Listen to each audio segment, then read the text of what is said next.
National खबर, सब पर नजर।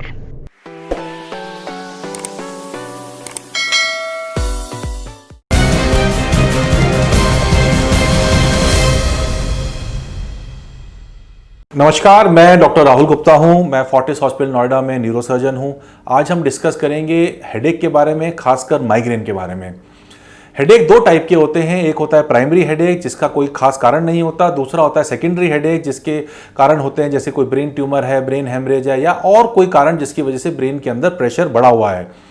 प्राइमरी हेडेक्स में माइग्रेन, टेंशन रिलेटेड हेडेक और क्लस्टर हेडेक काफ़ी कॉमन है। इसके अलावा और भी बहुत सारे हेडेक्स होते हैं।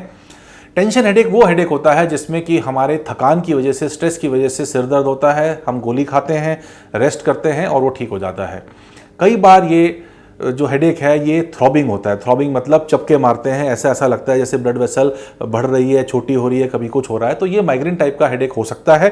खासकर एक साइड में होता है ज़्यादातर। उसके अलावा गर्दन के पीछे, पूरे सिर में भी हो सकता है। इसमें उल्टी जैसा मन होता है, कई बार उल्टी आ भी जाती है। विजन के अंदर प्रॉब्लम हो सकती है, स्पीच में प्रॉब्लम हो सकती है, लेकिन वो टेम्परेरी होती है। एपिसोड्स में आता है, जैसे दिन में 3-4 बार आ गया, हर रोज उसी टाइम आ गया, 15-20 दिन, महीना रहा, उसके बाद ये ठीक हो गया।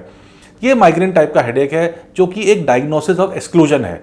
इसको डायग्नोज करने से पहले डॉक्टर कुछ एक टेस्ट कराते हैं और ये चेक करते हैं कि कोई और बीमारी तो नहीं है जिसकी वजह से आपको हेडेक हो रहा है। अगर वो सारे कारण रूल आउट हो जाते हैं तो मेरा ये मानना है कि माइग्रेन जो है वो बहुत कॉमन टाइप का हेडेक है और इसके लिए स्पेशल ट्रीटमेंट लेना चाहिए। डायग्नोसिस में एमआरआई ब्रेन सबसे इंपॉर्टेंट है। अगर एमआरआई ब्रेन नॉर्मल है और फिर भी आपको इस तरह का हेडेक हो रहा है तो माइग्रेन होने के चांसेस ऑलमोस्ट सर्टन है। इसके प्रिवेंशन के लिए क्या कर सकते हैं? इसके प्रिवेंशन के लिए जो है बेसिकली देखा गया है कि जो लोग ज़्यादा मीठा खाते हैं, चॉकलेट, प्रिजर्व फूड कंज्यूम करते हैं, चीज़ खाते हैं, उन लोगों को इस तरह का हेडेक होता है। स्ट्रेस भी इस तरह के हेडेक को, माइग्रेन वाले हेडेक को बढ़ावा देता है।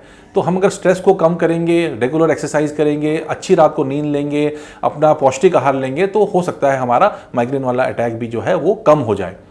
यंग लेडीज़ में, एल्डरली लेडीज़ में ज़्यादा कॉमन होता है। बच्चों में भी देखा गया है जो स्कूल गोइंग चिल्ड्रन है, लेकिन जो लेडीज़ 20 से लेकर 50 ईयर्स की एज तक है उनमें ज़्यादा देखा गया है। इसका कारण कुछ खास नहीं है। कई लोग कहते हैं कि जो हमारे ब्रेन के अंदर ब्लड वेसल्स हैं उनके फूलने, सिकुड़ने की वजह से भी ये हेडेक हो जाता है, लेकिन एग्जैक्ट कोरिलेशन जो है अभी तक नहीं मिला है। इसकी प्रोफाइलैक्टिक मेडिकेशंस आती हैं, जो मेडिकेशन लेने की वजह से आपका इंटेंसिटी, ड्यूरेशन और इसका जो फ्रीक्वेंसी है वो कम हो जाती है। तो ये मेडिकेशन आपको रेगुलर बेसिस पे लेनी पड़ती है जितने दिन आपको हेडेक रहता है। एक बार आपका हेडेक का एपिसोड खत्म हो जाता है या वो साइकिल खत्म हो जाती है तो धीरे धीरे इन दवाइयों को विड्रॉ कर सकते हैं।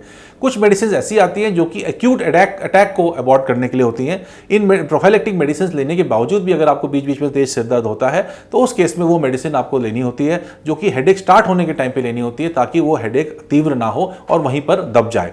पर ये सारी मेडिकेशंस आपको एक विशेषज्ञ यानी न्यूरोलॉजिस्ट या न्यूरोसर्जन की सलाह पे ही लेनी चाहिए। अपने आप ही सेल्फ मेडिकेट नहीं करना चाहिए, क्योंकि मेडिकेशन इंड्यूस्ड और मेडिकेशन विड्रॉन हेडेक भी बहुत कॉमनली देखा गया है। तो माइग्रेन को आप डायग्नोज करें, माइग्रेन के लिए आप स्पेशलिस्ट से मिलें और माइग्रेन की प्रिवेंशन और प्रिकॉशंस के लिए जो जो मेजर्स लेने हैं वो लें, और उससे आपका माइग्रेन जो है वो ठीक भी हो सकता है। तो मैं प्रार्थना करूँगा आप अच्छे से रहें। Stay safe, stay healthy. नमस्कार।